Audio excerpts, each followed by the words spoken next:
Hi everybody, it's Nurse Keeks, and this being the holiday season, I'm going to talk about working on the days that you'd rather be staying home with your family. Let's discuss.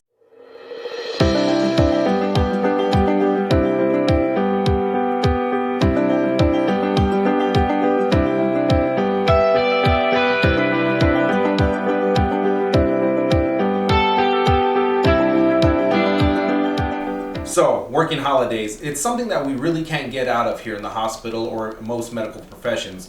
It's 24-hour care here, and we always have to be with the patients at all times.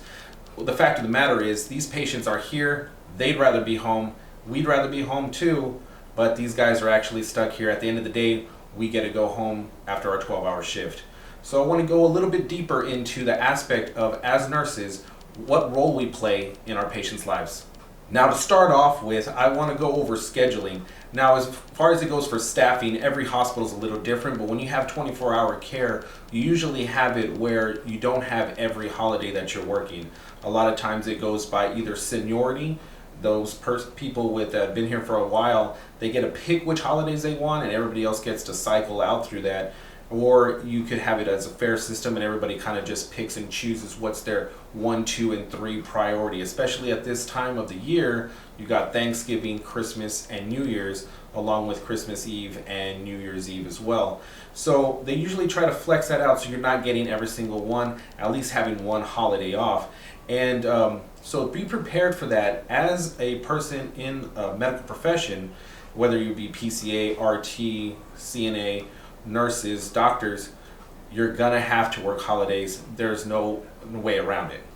Now, I hear a lot of people discuss, how hard it is to have to come into work when all your friends are off, your family's off, and you just rather be there.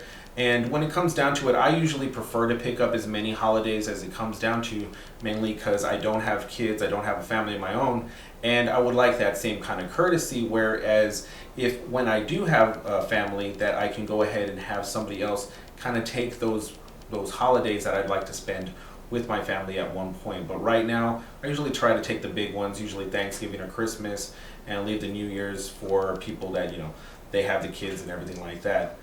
For the most part, you can always talk to staff and see what they prefer and get along with them and try to kind of come to an agreement on which holidays you want to get. A lot of times there is a lot of the younger nurses will go ahead and pick up those extra shifts, to get that extra time and a half. And especially if this is your 4th day out of like 12-hour shifts, you're already getting that overtime on top of differential for holiday pay. I mean, you're looking pretty good on the paychecks at the end of this. And if you don't have a family, definitely try to pick that up because it's a good way to make some money. Now, getting down to the real reason I wanted to make this video, I've been reflecting on past patients that I've had, and there's one story in particular that I wanted to share with y'all, and it's about a patient that I had maybe about 3 or 4 years ago. I was working a 12-hour shift on New Year's Eve, and I had plans to be with my family, my parents celebrating New Year's as we came in, doing fireworks and the whole thing that you normally do on New Year's. And unfortunately, just about every nurse called in. There was maybe about 2 staff nurses that actually showed up to work, and everybody called in. It was about an hour before the end of shift, and I had my friend who was saying that she was going to stay over, and she was saying, hey, you want to stay over? We can get some more overtime. We can do this kind of thing. It's like the patients really need us. The staff really needs us to do this.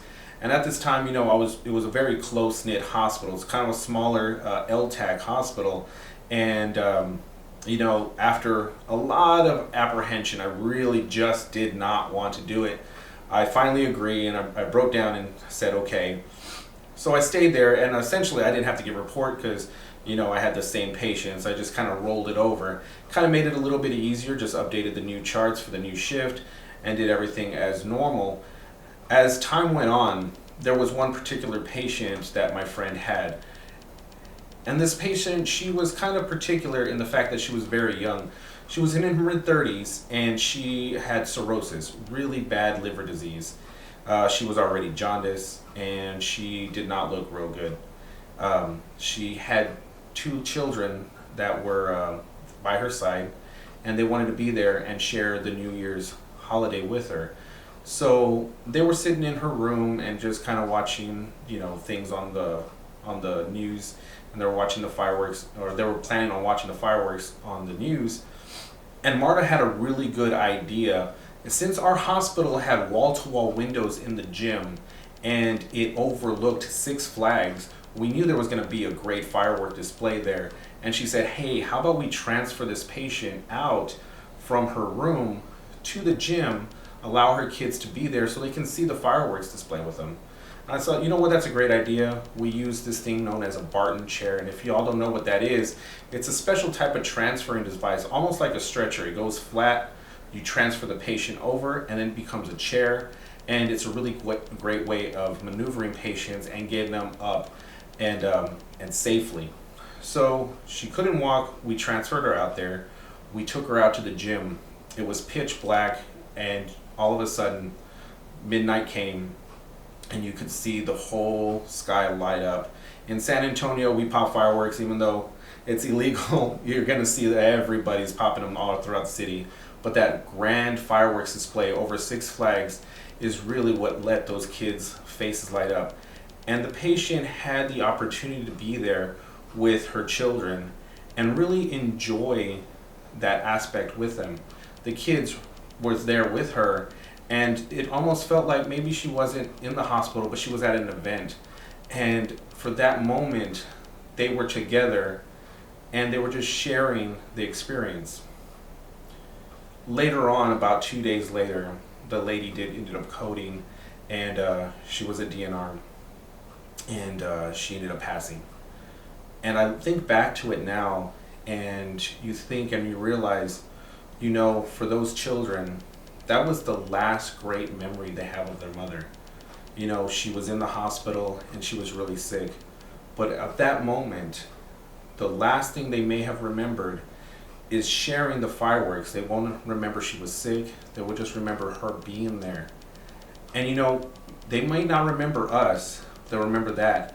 And it was our part of being an advocate for that patient, going that little extra step on a holiday where we didn't want to be there. The patient definitely did not want to be there. And we changed their lives, I hope, and we kind of made that memory a little sweeter for them, that when they look back, that's how they remember their mom at the end.